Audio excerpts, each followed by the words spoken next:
Podcasts Radio Network proudly presents the Broadcasters Podcast, where we dive deep into the media industry headlines and dissect the digital disruption that diverges the masses into the new media counterculture and away from the media establishment. Here is the king of podcasts. So I watched The Batman this past weekend. It was good. I enjoyed it. I thought, it really didn't feel like it was much of a 3-hour movie in terms of like the length. I think it was about 2 hours, 45 minutes. It was fine. And I thought, just like probably everybody else did, the Riddler, Paul Dano did a fantastic job as the Riddler. Wow, what an evil piece of shit. And the kind of villainous move is kind of far, almost about as far and beyond as what the Joker did when Heath Ledger played the Joker, or, I guess you could say Bane. So the Batman villains always paid out well. And Pattinson did a pretty good pedestrian type job. I don't think he added anything more to the character. I just thought he fit the character right. So, if you needed somebody to be the Batman and just fill the role, I think he did that. And I don't think it was anything where he stole the show himself. I like Zoe Kravitz as Catwoman. I thought that was fine. The whole time, because I think really what's so much with Batman it was the character just to see Catwoman and Batman together. It was really the dynamic to put that together, because I think if you didn't have Catwoman in the mix to kind of play along, I think would have missed out. I still think it was great. I don't know if I'd go back and see it again. I could, because I'm looking at this week on the schedule. There's nothing out. Like, I looked at my Regal Theater, and there's like nothing to watch that I want to go see, unless I'm going to go find a movie I didn't want to care to watch, like Dog with Channing Tatum. I was going to go see that. I don't know what there is. I'm looking, and I'm like stuck here because I can't find a thing to watch that I really want to go and watch. Because when I look at the theater right now, Tyson's Run, I'm not watching that. There's a bunch of Indian movies, which they're always out there, but I'm not going to watch those either. And then I'm saying to myself, okay, what is there? All right.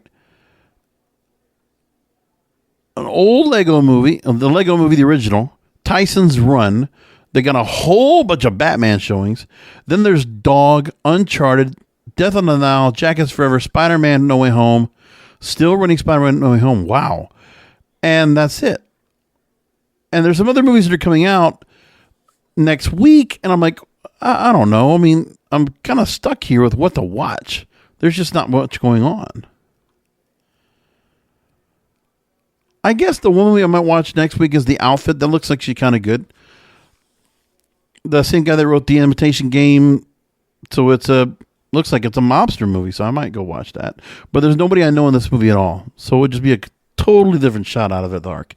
But it is a wide release. And so maybe I'll go and catch that. But after that, it's The Lost City, which I guess I'm not going to have any choice but to watch it. I'm just trying to find out what else there is. And then I have to wait for Morbius on April 1st. And then the other thing, too, is that any other superhero movies you want to catch, we got to wait for those, too. Because they're going to take a while to get those out. The DC Universe decided, let's go ahead and just, switch things up. So now we have to wait for that, too. A lot of movies got moved around. Let's go and talk about that right here on the Broadcasters Podcast. Let's go ahead and present the episode to all of you. Thanks for listening in, watching, catching the show if you do. If you're watching the episode on YouTube, you might be catching it just listening into the YouTube channel, youtube.com/JBRASCO951. So there's a change in the DC Universe. The movies that were scheduled to come out, they're moving them around. Here's what we got. Aquaman 2, which was originally scheduled for December, is moving to March 17th, 2023. In its place will go Shazam! Fury of the Gods, which if I remember, Shazam was kind of a Christmas movie, so they're going to move it up. That's what they're doing there. Now, some other movies they're going to actually start pushing off.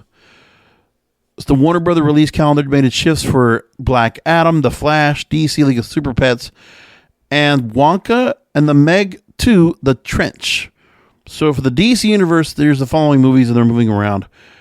DC League of Super Pets, which is an animated flick, is now on July 29th. Black Adam will now open October 2nd, which really going to be in the summer in July. The Flash now will get moved to the summer of 2023, June 23rd. So a couple weeks before July 4th. So there's nothing there superhero related on November 4th. We don't know what that's going to be right now. Shazam's Fury of the Gods now December 16th. Aquaman March 17th. So they're going to do an idea, I guess, where they like the idea of what movies they want to run. They want to know when they're going to run them. So I guess running that first early in March is the idea for them, and that's why they're going to have Aquaman running that next year. But you're still going to get a couple of DC movies with Black Adam and Shazam. At least you got that for the rest of the year. The other movies they have also moving around is Wonka with Timothée Chalamet and director Paul King running the job. Now will open December 15th. 2023, when originally was going to be planned for March 2023. And the Meg 2 now is August 4th, 2023. So right there for the summertime. And I don't know what they're going to do this all for, what the whole change is. But we obviously know one of the things that's come across pretty apparent is that all these superhero movies are going to get spread across because we know the box office, the theaters absolutely need these movies to go ahead and do well. They need to go ahead and stretch them out. And they're going to position them all over in their different spots and sprinkle them around because much other movies are not doing so well. Building much of a crowd. So looking at the current schedule now for spring and summer, let's just go through it. Okay. Contractor is a Chris Pine movie. I don't know much about it. It comes out the same weekend as Morbius, April 1st. Because there's nothing much else. Lost City is kind of just like a throwaway. But nobody else decided to run after Batman this week or pretty much next week. Like there are movies next week, but they're not movies that are going to be like, blow away blockbusters. They're not. I mean, you got The Unbreakable Boy. It's about a boy who has a rare brittle bone disease and autism. So there's like a really feel-good story. See how that works out. Then Uma, and that's the kind of the horror thriller movie that's coming out. And that's the one that features Sandra Oh in the leading cast. And Sam Raimi is one of the producers, by the way. So Lost City's March 25th. Ambulance and Sonic the Hedgehog come out the same time on April 8th. See, this is where I didn't like where Ambulance got moved back. That's the one with Jake Gyllenhaal, the heist movie, which I would have preferred that move earlier. Like, you should have left that or they should have not, maybe they could have left it in January or in February, but they didn't. So now they're going to move it to March. They could have left it in March because we could have had a movie in March. But I don't know why everybody was so scared of Batman. Like, they're going to just like, there's nobody's going to go anywhere else for 3 weeks. Let's just give Batman all the runs. Well, I don't know, man. We got to have some other variety in there. Like, someone for me, I want to be able to watch other movies. Then you got Fantastic Beasts, The Secret of Dumbledore on April 15th. So for the Harry Potter fix, you got that coming up for you. So among other notables, there's The Northman. That's Alexander Skarsgård, Nicole Kidman, Anna Taylor-Joy, Ethan Hawke, Bjork, Willem Dafoe. That looks pretty interesting. That I don't know anything about. I haven't really read much about it.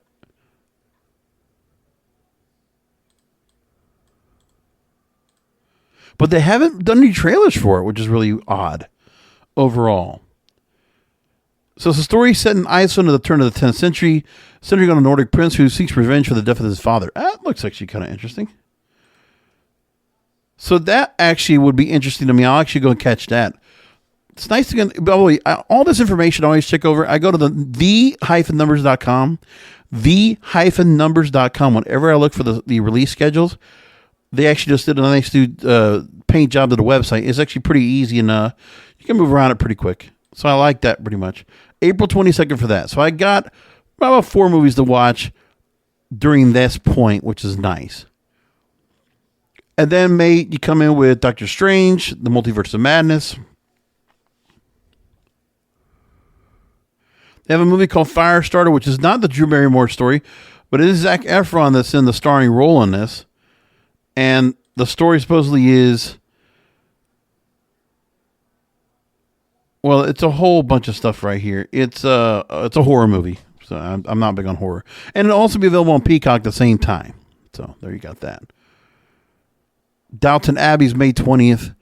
You got Bob's Burgers and Top Gun Maverick on the same weekend, May 27th. Memorial Day weekend. Yeah. I mean, it's at least you got it. I mean, at least we're finally going to get Top Gun after all this time. We were waiting for a while for it. You got Jurassic World June 10th, Lightyear June 17th, Elvis June 24th, and The Black Phone, the horror movie, also coming out June 24th. And then you look at the summer, the dead part of the summer, the big hot crazy part of the summer, Minions: The Rise of Gru, Thor: Love and Thunder, Bullet Train. That's the movie with Brad Pitt. That looks amazing right now. I saw the trailer for that, and that really looks good. Blazing Samurai, July 22nd. DC League of Super Pets. We know that got moved around. So they haven't updated the release schedule on this altogether. And that's what it looks like between now and summertime. So there's a lot right there to look at. Superhero movies got a defender, but the likes of Samuel L. Jackson. And so he says he's more than happy to be part of superhero movies and series, even if filmmakers consider them not cinema or too sexless. And he talked to The View on Thursday, and he also had an interview with the UK outlet The Times, noting that all movies are valid. And when he was asked to expound on The View, he doubled down and inserted his classic brand of sass. He said, quote, "Movies are movies. Those are the movies that I went to see as a kid, and the artistry of making a movie is something that was a mystery for so long. Making movies is no longer a mystery. Everybody knows how to do it. Kids know how to do it on their phones. So it's easy for them to dismiss it only because people aren't going to see their movies." Bam. He's absolutely right. And there's going to be a point where, critics and those in Hollywood or just in other, markets where they think art is their own style of art, they don't want to consider something that came out of a comic book or something that was just, the thought of like, there's a lack of storyline, a lack of, storytelling to it, and then just what they're getting out of it. But what they don't get is that there is movies that have emotion, have some pretty good storylines in it. You have actually some pretty good dialogue. You got some dramatic scenes. And, the fact that they just want to go and pan it because it's an action flick, most part, they don't like that either. He also reiterated that superhero films are meant for a different audience than more serious films. At the end of the day, Jackson said he takes on roles that he didn't love to see on screen himself. Quote, "I still do movies I would have gone to see when I was a kid."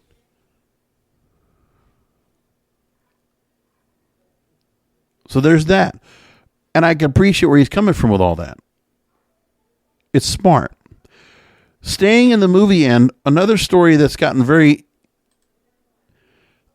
it's gotten a lot of controversy. And I don't know what to think of it, but, this is where movies, they get brought in, and now there is some controversy among Disney Pixar movies. And you know what? They do pretty well when it comes to a lot of different reasons, a lot of things that they do. Okay, when it comes to, creating diversity, equity, inclusion, the movie Encanto is definitely one of those movies. And look at how well that does. Regardless of what kind of a stories you want to tell, if there's a good-hearted story of a Disney Pixar movie, something that's funny, something that's emotional, something that's touching, then, you look at those movies, and they're just some that just hit a certain part of your heart. If you're one of those types of Disney fans that watch these movies, whether it's Frozen or whether it's Encanto, which if you haven't looked at the charts, the amount of songs and how well that movie has done so well when it comes to how well the music soundtrack is done, that's all credit to Lin-Manuel Miranda. Give him credit for that, among other things. And the fact that movie is just, I didn't know that the movie was just doing so damn well, but wow. And the movie wasn't destroying the box office over the holidays, but it performed pretty well, looks like. They did pull in worldwide box office of $226 million. For a musical, maybe it's just a little bit different than what others might want to go ahead and be a part of, but it did break the box office. Actually, the box office is $240 million. I'm trying to figure out how much the production The budget was probably was about 120 to 150 million dollars. So they made the money back. It looks like, and it was a modest success. But you're not counting the fact of how the music has done so well either. That has also done something crazy. But there's a certain movie right now that is. But there's a lot of commentary about a new Pixar movie called Turning Red. So there's things ranging from the cast speaking up after controversial review was called Racism Pulled Offline. So there was a statement that was attributed to the LGBTQIA. And the employees of Pixar that represent for the LGBTQIA plus community and their allies. It was obtained by Variety.com, and we're going to read what they say. They say that they have demanded cuts, quote, from nearly every moment of overly gay affection, regardless of when there was protests from both the creative teams and executive leadership at Pixar. This movie's about to come out. And this is coming about where there was a company-wide memo that was sent to employees by the CEO of Disney, Bob Chapek, on Monday regarding a response to a legislation in Florida known as the Don't Say Gay bill. And the memo, Chapek states the biggest impact the company can make is in creating a more inclusive world is through inspiring content we produce. When Disney's making feature films and they're doing what they do, that Disney's kind of been very much, entrenched into the whole idea of diversity, equity, inclusion. Like they've definitely been very trying to stay progressive and stay honest to their audience, and really be allies to various communities. So something happened here that people got upset and wanted to go and start slashing the movie. So when do we start having, organizations or people that are kind of in a protest demanding Disney start editing their movies down for content? And that's the first time I ever saw that. By the way, the Don't Say Gay bill is a thing where, if I know it right, I don't watch the news much. I just know that it's a thing of where schools, they don't want to have anything talking about with sexual orientation or gender when the child is in school between kindergarten and third grade. And that's what I know about it. At least I know about that part. I don't worry about what everybody is saying about it and what's the complaints, who's supporting it, all that shit, whatever. So Pixar, the letter, they said that the claim is at odds with employees' experience of trying to create content with same-sex affection approved by Disney executives. So the letter says, quote, "We at Pixar have personally witnessed beautiful stories full of diverse characters come back from Disney corporate reviews shaved down to crumbs of what they once were. Even if creating LGBTQIA plus content was the answer to fixing the discriminatory legal legislation in the world, we're being barred from creating it." Okay, so they're saying that some of the content was same sex and there was a little too much of it. So what they're trying to say is that they need to go ahead and that some of it was actually taken out. And I guess they're trying to say they need to go ahead and put it back in.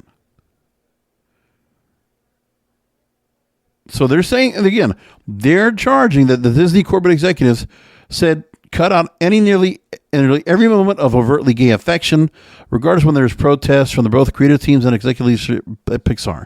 So the corporate is doing the best to try to get this movie out to a wider audience. Because some feel offended that the movie's going to get cut of those scenes. Meanwhile, there's other people that are going to be offended by the scenes being included in, if they are. Well, we already know that cartoons, we talked about that a few weeks ago, or about a couple months ago, we talked about how there is that change of more same-sex type of behavior going on in cartoons and in animated features in general. It's become common. And this is what you got to deal with. If you're a parent right now, you have to just realize that there's certain materials that are going to have a child probably question their gender and sexual orientation at a very young age. Is it their choice? I mean, did they get to go and figure that out naturally? Or does it need to be that, they get to see what's on TV and that's going to determine what they are? what their identity is. I don't know. I don't know if it's right or not. I just see that and I just look at myself. I'm like, I'm glad I'm not a parent. Too much responsibility. Too much responsibility. Now, Pixar's had a couple of characters that have been considered LGBTQ characters in their feature films. They had the 2020 fantasy film Onward, where they had a Cyclops police officer named Spectre, voiced by Lena Waithe. The character's sexuality is only acknowledged in passing when Spectre says, "It's not easy being a new parent. My girlfriend's daughter got me pulling at my hair out, okay?" The movie was banned in Kuwait, Oman, Qatar, Saudi Arabia due to the scene, and the version released in Russia, the word girlfriend was changed to partner. Then there was another movie called Out. It's about a gay man who struggles about coming out to his parents. A short film, by the way, that was on Disney Plus. Now we're with this movie theater, this new movie, Turning Red, that comes out this weekend. But it's on Disney Plus only, by the way. It's not in theaters. They go into a whole lot of politics. I'm just going to skip through all this. I just don't like it. There's more to the letter. If you want to go and take a look at it, I have a link to it right there in the description, broadcasterspodcast.com, if you want to take a look at that. But it's something that should be noticed. And they also make a point in this particular, the LGBTQIA plus employees of Pixar and their allies. They put this in the end of the letter. I'll go and read this out because this is actually kind of interesting. It is interesting. Don't get me wrong. But it's something to point out. This matter is not something that we can wait until Reimagine Tomorrow in April or Pride Month in June. The matter should be addressed now. This is urgent. 42% of LGBTQIA plus youth seriously considered suicide in 2021, including more than half of transgender and non-binary youth, with a large factor being the lack of support that these discriminatory legislations enable. Disney claims to care for the welfare of children, but supporting politicians directly hurts one of their most vulnerable audiences. Their lives are at stake, and Disney support could save those lives. We still have more work to do. Your email said that this is that work. When you're asking a corporation, a multi-billion dollar corporation, you want to put a dagger down as bottom line to satisfy a small representation of their audience. I mean, that's the corporate thinking about that. You can't get them to change the movies. I don't see how it's possible. You could do something maybe where there's a different cut of the movie.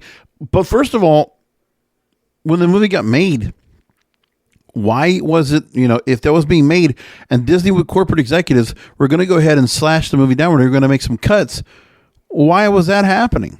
Why do we get to the point where that movie got made for them to do that?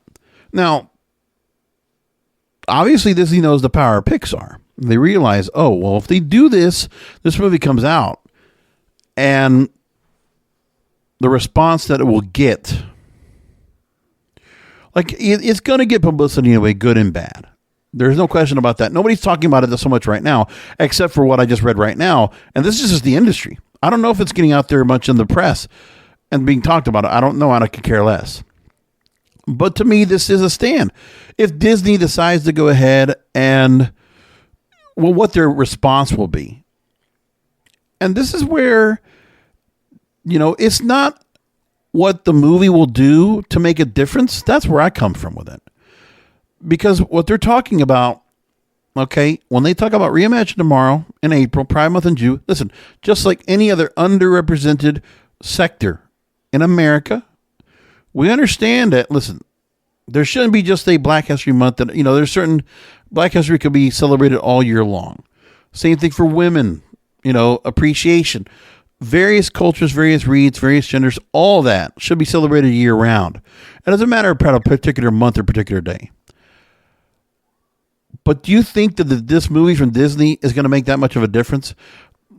It's not. What this is, it's the organization within Pixar that want to do a movie like this.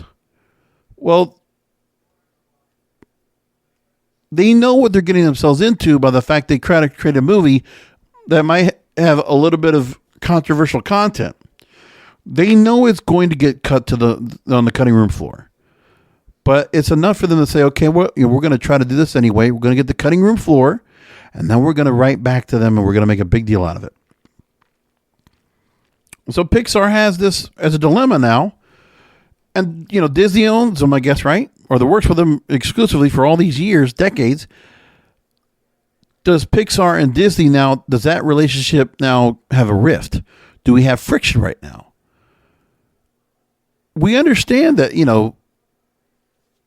when they talk about those in terms of LGBTQIA plus youth, for transgender, for non-binary youth, and their issues of suicide, yes, it's a problem.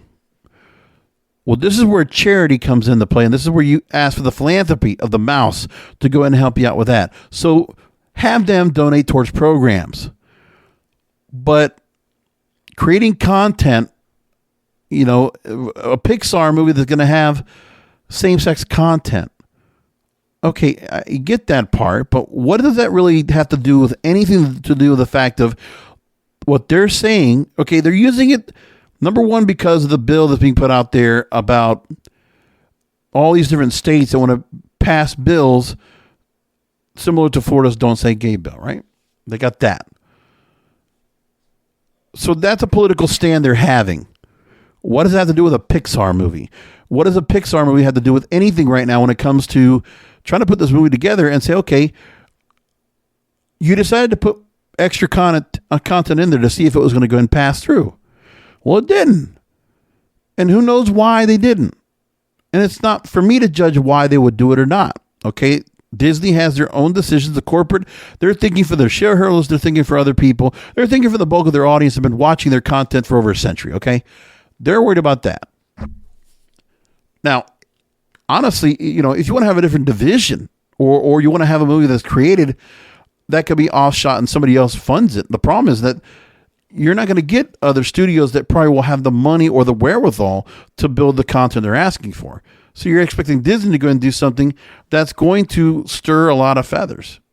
Like, does that make, do they care? I don't think they do. This organization, I don't think, they just want to be able to go ahead and continue to make change for the sake of change. It's just like what cancer culture is. It's like, let's go ahead and go after a corporation like this for doing what they did here when some of the creators decided to go ahead and have some creative license to create some content that they knew was going to make the cutting room floor. I'm not judging the fact that they did it, because it's not for me to say. But they know what they were doing. They know the intent. They understand their agenda. So they did this. Disney's going to stand their ground. They're not going to go ahead and let the program go forward. And especially if the movie was going to be selected, it was going to be widescreen released to theaters, they weren't going to allow that at all. They obviously are being a little more forward thinking, a little more progressive. When they did have a movie called Out, they were able to go and do that. And they put it on Disney Plus. They're obviously putting content up there like that. They're not afraid to do that among their other content when it comes to what ESPN's doing, what ABC Network is doing. They're obviously not afraid to go ahead and start pushing the envelope when it comes to being a little more progressive in their content, being more cognizant of various creeds, genders, races, period. So they want to do that. That's fine with them. Is it the right thing to do? I don't know. But just look at what the story actually is and what they're actually trying to do. And how they're really just tying in politics with the rest of this. It's... you're talking about a movie, when they're talking about this, they do know that if Turning Red came out if they did a director's cut of Turning Red, where none of the seats were removed, right? They do understand that there would be controversy about it. They understand that, but they want that controversy. And they don't care what expense it gives to Disney, what kind of damage it does to them. Well, they don't understand, too, is they're doing to do that, that's going to hurt their jobs. So are you just going to go and sacrifice your work, the career that you wanted to do to be an animator or work in this animation studio, this amazing animation studio, of which I've never seen one Pixar movie in my life, but I can respect what they do? Do you really want to go ahead and hurt what this does? I mean, you can take steps forward. And the other thing, too, is they're trying to rely on a corporation like Disney to go and do this for them to push the narrative or push this agenda. You're not going to expect them to do that. And the problem is you're doing it to them and bullying them to do this because you can't get the money from Hollywood to go ahead and fund it. Plus, they got to put it on Disney Plus because it's part of the package of Disney Plus to spend, what, $10 a month, $15 a month? Because if this went to a movie theater, how much is going to make? How much is that going to make? It's not. It would probably get panned. I mean, it will probably get critically acclaimed. But that would just be like the blow that would just really just take that movie down. Like they would take a bloodbath for that, I think. I don't think when that kind of controversy comes out about what the movie has, and they decided not to cut the parts out that the Disney corporate executives, for the company's sake, decided to make, well, that's what's going on here. I don't think it's that big of a deal. Like, again, this is where this section of Pixar Studios, they want to do something here to stir it up. They've made their stand. They made their point. Disney knows what that is, and that's all there is to it. Now that I've got most of the main content I wanted to get out on the program tonight, let's go ahead and get into all the other stories I have coming up here on the program for the next half hour or so. First of all, I got to talk about AMP, the new app from Amazon. We'll talk about that in a minute because that's the next story coming up. But I'll talk to you about a story that Forbes came out with, what content marketers need to know about podcasting. YouTube is now reportedly offering podcasters $50,000 to $300,000 grants to make video versions of their shows. Twitter is working on a podcasts tab. Then you have kids podcasting. That's now a booming business. We'll hear about that. NFT activity in the entertainment industry. Who is doing what? So we get a rundown of all the NFT, blockchain, Decentraland projects that are going on. We're learning all about that. And also, the music industry working with radio to restart royalty discussions, where radio is trying to go and do their part to go ahead and pay proper royalties to their artists. All that coming up on the program, coming up next. Let's get into it. This story right here about Amazon is fascinating. This is one of the stories that really caught my attention, but there's only so much information we have on it right now. So here's what we got. Amazon's Clubhouse competitor has arrived. Tuesday, they launched a new mobile app called AMP, like Amplify, AMP. It allows people to create live radio shows where they can act as a DJ, taking callers, playing tracks from its catalog of tens of millions, of licensed songs, ranging from classic titles to today's music. The app is in a limited U.S. beta, according to Amazon right now, and only available on iOS. It's only Apple phone users, iPhone users. So the description in the App Store says, quote, "It's easy to share your voice and your favorite songs on the world on AMP. Decide on a show title, create a playlist. You're seconds away from streaming your own radio show." Wow. You could take callers, you could host it, and you could play a full library of songs. You can do radio now on your own. So we had heard about this originally under development under the name Project Mike, which represents Amazon's somewhat belated entry into the live audio market. Clubhouse was one of the first into the foray with this, doing the new format for live audio social interactions. And now we have competitors. We've all talked about it. Twitter Spaces, Facebook's Live Audio Room, Spotify's Green Room. So much more out there. And you know what's funny about the fact that this Amazon AMP app came out this week? If you looked right now anywhere online for the radio industry, what their thoughts about this, nothing's been said. Nothing's been said. Yep. You know what it is? Radio doesn't have an answer for this at all. It's funny. So there was a Vice President, John Ciancuddy, actually wrote a company blog post and says here,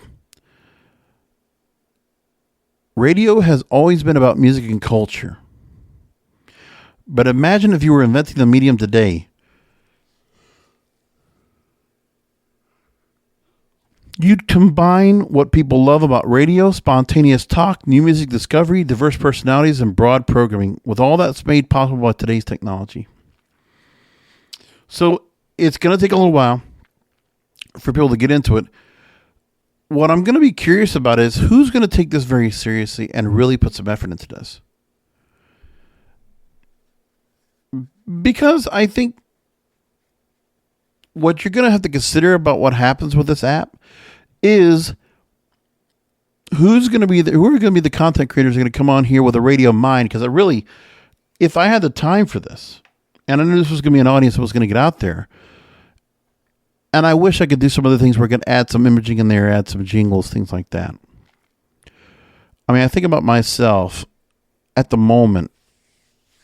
I already know that I've got myself into the curating of Spotify playlists. I've grown tired after 5 years plus of having this app, paying for it. And then, on top of that, just getting tired of trying to go and create, take playlists from other people and having to go and skip through so much stuff I don't want to listen to.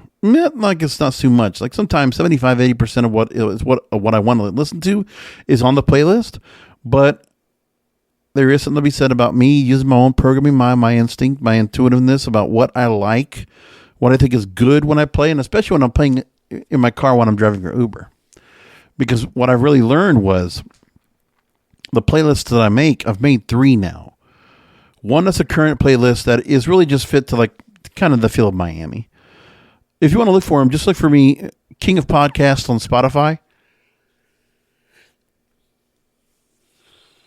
And I'm telling you, one is called Mega Miami. It's very much, there's a little bit of hip hop, a little bit of pop, but mostly quite a bit of reggaeton. The Dominican style reggaeton, which is now called Dembow, more of the reggae feel to it. A lot of EDM, which doesn't get played here at all, especially on radio and especially in America in itself. So there's a lot of songs that get dropped in here that I wanted to drop in myself, and it's about a good 6-7 hour playlist regularly, about 120 to 130 songs at any time. And that's what I play as a regular playlist for all new music. It's the newest music. And when I know a song gets tired of me because I'm listening to it so much, it's out. And if certain songs sound good, I move them over to my Soundtrack of South Florida feed, which is, kind of a time capsule going from like late 80s to current day of all dance, hip hop, reggae, certain kind of industrial elements, anything that's rhythmic for the most part. That's what goes right there into that list. And then I have one now called Timeless Hits. And that's another dimension of music of what I like. Because I can pull from various different genres when it comes to, like the early days of doo-wop or rock, just in the 50s, the start of rock and roll, all the way into the mid-'80s. And taking some artists that might have been new wave or might have been, very popular, but just certain songs that just hit a certain way. Taking various range of rock from Southern to California style to whatever there is.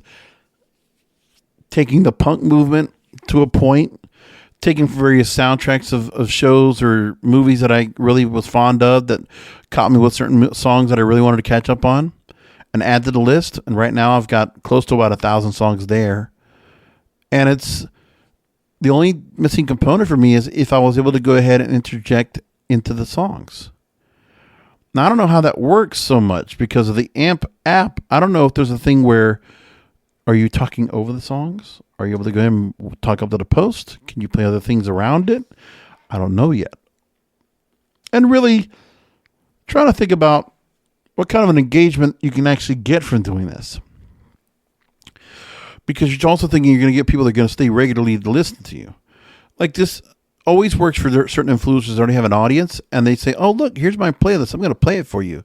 So you get amateurs out there not doing radio. So it's another thing just like podcasting where you're going to get amateurs coming on board. They're going to have fun with this, play this toy.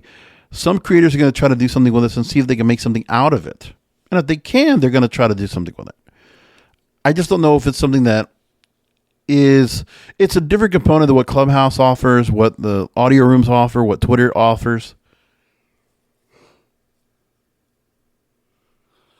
It's nice to have, but there are all these other platforms are just trying to stay on the cusp of it. But Amazon doing this, if AMP is going to happen here, then what's Spotify and Apple Music going to do? Because if AMP takes off and there's a lot of responses to it, much like there was Clubhouse, that's fine. But then what's the retention after that? It's the level of engagement initially off the top of those creators that want to get onto the app and start using it. Then you go to the audience they can bring over to listen to people talking over records or whatnot. And then you got to think about, okay, how are people going to stick around and listen to the radio like this? I mean, I could totally see myself doing this and doing a countdown show every week. Because that's what I'd like to do. If I could do like a 20, 30, 50 song countdown and just say, okay, here's the top 50 songs right now. I'm going to play it for you. Count them down, put some things to it, beat up on Ryan Seacrest, take that audience away. I don't know, something like that. Because I think that's, if you're going to go on AMP, I'm just making a recommendation. Maybe not do it like you're just a regular radio set, but I would do like top 10, top 20, top 100. I would do countdown shows. I would do a current countdown. I would do certain things. And I would say that's the best way to go. And then just take from the library and then pick your songs and then just go with it. Because that's what I would do if I could do that. So keep that in mind as we're going along. Let's see how it works out. I'm curious. I can't wait to see what they do with it. And hopefully they get it for Android sooner than what we had with Clubhouse. Because that took forever to get on here. And then I realized I didn't like it and I got off. But AMP sounds interesting more than anything else. A live radio app. You could DJ. You can have music. You can have call-ins. That's all fascinating. If it does take off, imagine what happens to the radio industry then. Because they're going after the younger demographic. The audience that we talked about last week that they're not getting. And it doesn't matter how many blog posts that Fred Jacobs could put out there or any other consultants can say, they're not getting the younger audience, and it's just a matter of time before something like AMP comes in and takes that audience away for good, and then they'll never get them.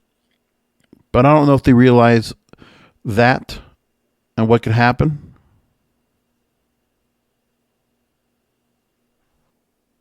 Another story I wanted to catch up on real quick is, like I said, YouTube now offering podcasters $50,000 to $300,000 grants to make video versions of shows. The money's just out there. It's really amazing how much podcasters can actually get for like grants or kind of programs to create content. So YouTube needs the help of this, and they know how many podcasters are out there that are putting their content up there. Well, you know, for me, I already know. Listen, I already got my shows over on YouTube anyway. I've had it on there since 2018, so I'm not getting anything off of that. I've never made a dime from YouTube. They've probably made money off of me, but anyways. So Bloomberg is reporting that YouTube is offering grants that start at $50,000 for individual shows, up to $200,000 to $300,000 for podcast networks. At the moment, uploading audio with some static or limited graphics to YouTube is more or less an obvious move for podcasts to get another distribution channel that might get an algorithmic boost. More advanced podcasters might record themselves with video while they're podcasting, overlaying graphics, and live stream upload that, get Restream or whatever. They're going to do their stuff. With these grants, Bloomberg says, quote, the money could help producers create film versions of their episodes or make other kinds of videos. The former often requires a studio setup of some sort and, of course, equipment as well as video editors. You can do it yourself. Hey, when it comes to the production of this program, if you had to put closing credits on this program, hey, the show has been edited by King of Podcasts, produced by King of Podcasts, hosted by King of Podcasts, promoted by King of Podcasts. I do everything. The graphics done by King of Podcasts. The thumbnails, all of it. The editing, audio and video, I do it all. I don't know anybody else doing it for me. No major production facility here. I do it here, sitting on my lazy boy chair, recording this on my microphone, which I got a great microphone with this. I just know what I'm doing. And I do this show, and I'm saying to myself, look at what they're offering here, man. Wait, come on, Bloomberg. You want to, YouTube, why don't you go and give me some of that money? I'll take some of that. Step it up and make some greater content? Absolutely. Wow. Who's getting this in? Man. We already see video podcasts out there anyway. Right now, I already have shows that I watch regularly that are podcasts that are on video anyway. So there's that out there already right now. So I'm just really curious as to what this is going to be, these grants and what shows they want to go and bring on over. That's what I'm curious about. I'm not sure. As I mentioned before, podcasting has another thing where now Twitter wants to be a part of this whole mix as well. So they're working on a podcasts tab. According to reverse engineers who search the code of mobile apps to spot features of development, this addition would create a dedicated space on Twitter to house podcasts. That also includes their Spaces product. Twitter is denying, they're not confirming nor denying the report. But we already know Twitter's trying to work on their own things, so there might be this thought coming up at some point. And if they do it, a podcast tab might function like a home for users to browse recorded spaces and generate more engagement in this content. Twitter already shows live spaces in their own tab. Podcast snobs among us might note that there's a difference between a live recorded conversation and a properly edited sound design podcast, but we'll just have to wait and see. Look, right now I'm already doing a video, Facebook Live now for Cannabis Radio, doing Cannabis Radio Live, another show I'm doing that I have to produce and host. Or co-host anyway, but produce it or also as well. Put the content together. 30 minutes. I've been doing it. It's been fine. It's been fun. But it's still a lot of work. And, I don't see I'm looking at what's happened so far with those podcasts so far. And I don't feel like we're getting much traction on it so far. Like if I look at what Cannabis Radio has done and the level of engagement we're getting from those episodes, it's not been enough. Not enough for me to feel like I'm getting a whole lot of traction from it. I don't feel like I am. And so I'm waiting on this to see what it'll do. So I'll wait. I'll give it some time. Let's see what happens with it. But so far, it has not gone as far as I wanted to get to it. I'd like to get more out of it. But anyways, that's another thing that Twitter wants to go and do. They all want to get into this. Podcasting is still something about this that everybody wants to get into. How the reporter talks about there's a kids podcasting business that's now exploded. I didn't know about this, but let's go into what kids programming there is right now. Studio streamers and audio platforms are doubling down on children's programming. So audio, interesting. Could that really do much? I'm curious about that. So there's been a 20% increase in listenership since 2019. And the kids and family category of podcasts, according to NPR and Edison Research's 2021 spoken word audio report. So podcast adaptations of hit children's TV shows are proliferating, while conversely film and TV studios are becoming involved earlier than ever to snap up podcast intellectual property catered towards kids. So Spotify now has released a slate of exclusive children's programming, including a spinoff of Moonbug Entertainment's hit TV series Co-Chameleon, targeting preschoolers 2 to 5. There's GBH Kids, WGBH in Boston. They're adapting the PBS Arthur cartoons, which aired in its last episode February 21st after 25 years on the air. So now there's a podcast with Gen Z Media featuring new storylines and games for the beloved character. And even movie studios are now getting to this. Warner Brothers has optioned TV rights for an upcoming 2023 podcast called 20 Million Views. And the shows include Nice to Meet You and The Big Fib being nominated for the Best Kids Podcast. An Ambi. I didn't realize it was a podcast award for kids. Okay. Major streaming networks are also getting involved. Amazon's podcast network Wondery has inked exclusive advertising and licensing deals with Gen Z Media and Tinkercast, in addition to rolling out a subscription tier just for children's podcasts. That's crazy. And they go through all the different podcasts that are out there. I didn't realize it was that much. But they also have to figure out how are they going to get the podcasts out there. First of all, to make sure they're safe when they're done correctly. And they also talk about that the advertising is going to be a tricky part. And this is one thing you got to think about as well.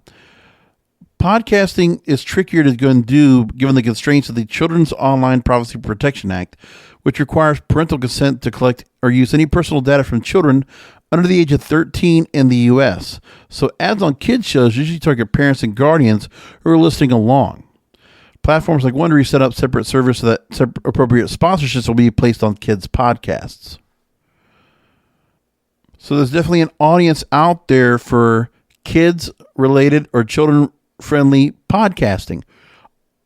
I never really thought there was. I always thought that you really needed more of a visual medium more than anything else.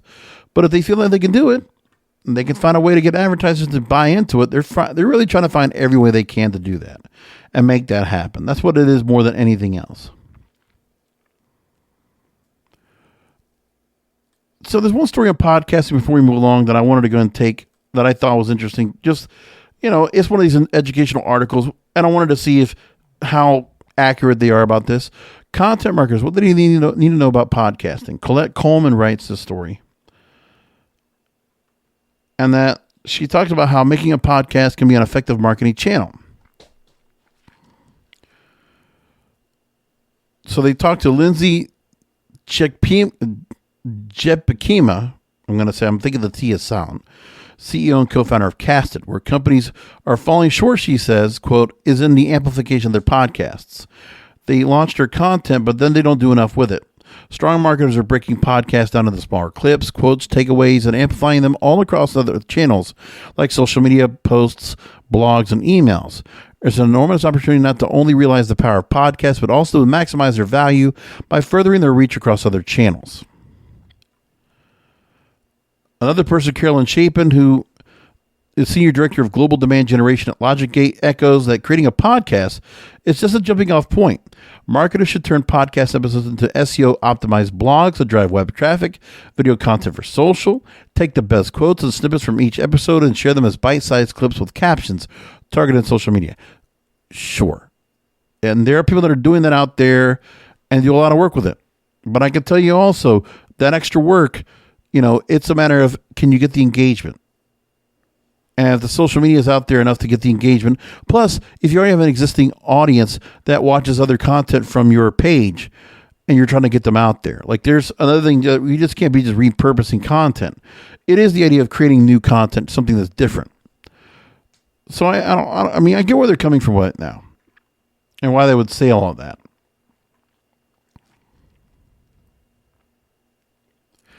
She closes out the story and says, when marketers are ready to venture into podcasting, they'll need to justify their investment in them with results. Quantifying the efficacy can sometimes be tricky, but Chapin mentions that you should focus on reach and direct marketers to attract new listeners and social mentions. Also value qualitative insights. Sales and customer success teams can be a great source of feedback. Our customers and prospects talking about the podcast. Every time we hear stories from the field directly from our customers that they love the podcast, we consider it a win and knowing that it's helping to make our brand stickier. So that's the other thing too, is that if you're getting some feedback on it from the right people, and hopefully you get some of that too.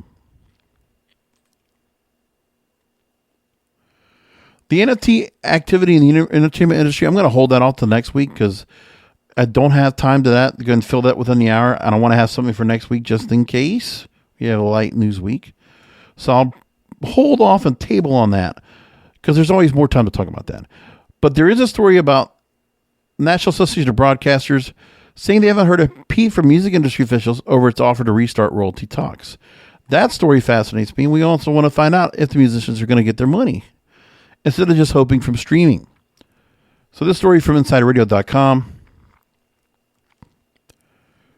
The president, Curtis Leggett of the NAB, urged the music community to return to the bargaining table during a congressional hearing, saying there has not been any step in the direction in the ongoing radio royalty fight.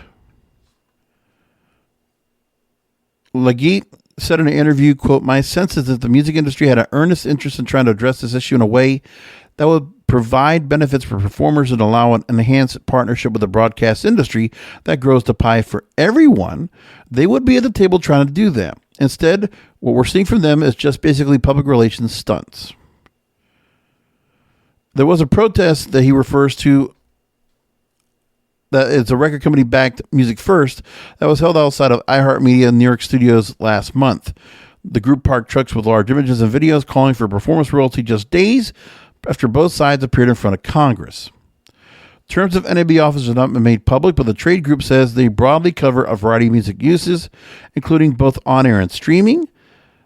And Leggett says he believes that's where the sweet spot is. Now, in terms of the policy that's been done so far,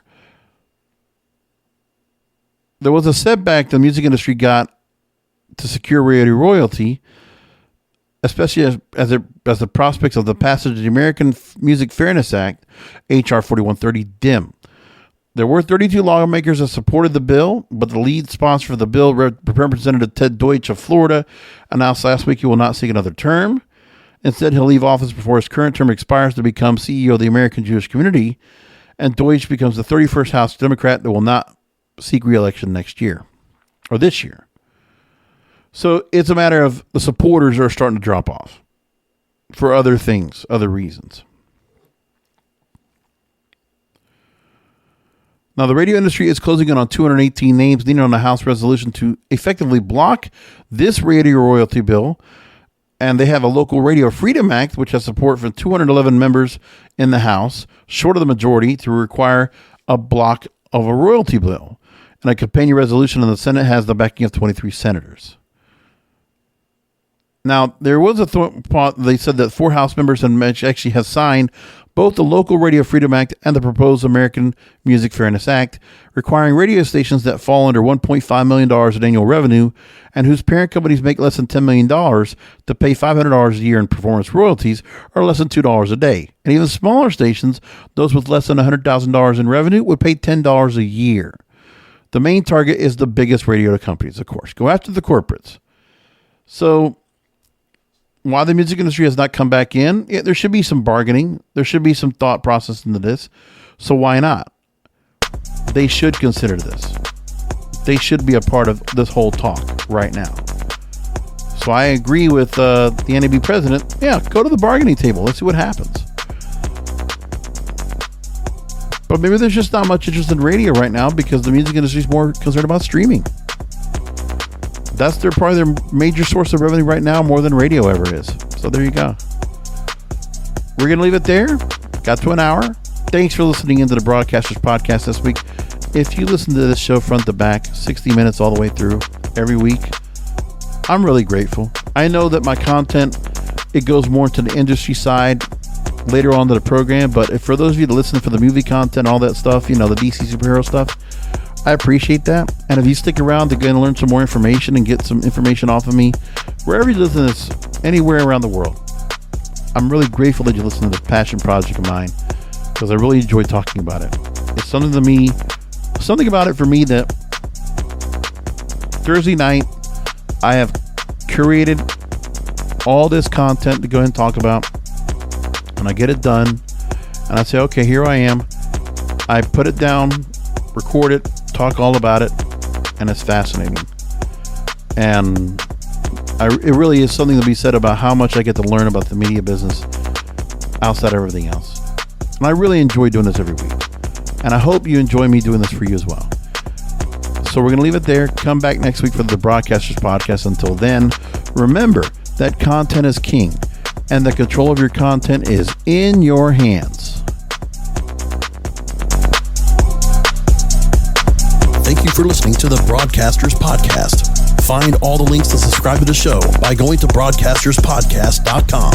And don't forget to check out the King of Podcasts wrestling program, the Wrestling is Real podcast, exclusively at wrestlingisreal.com.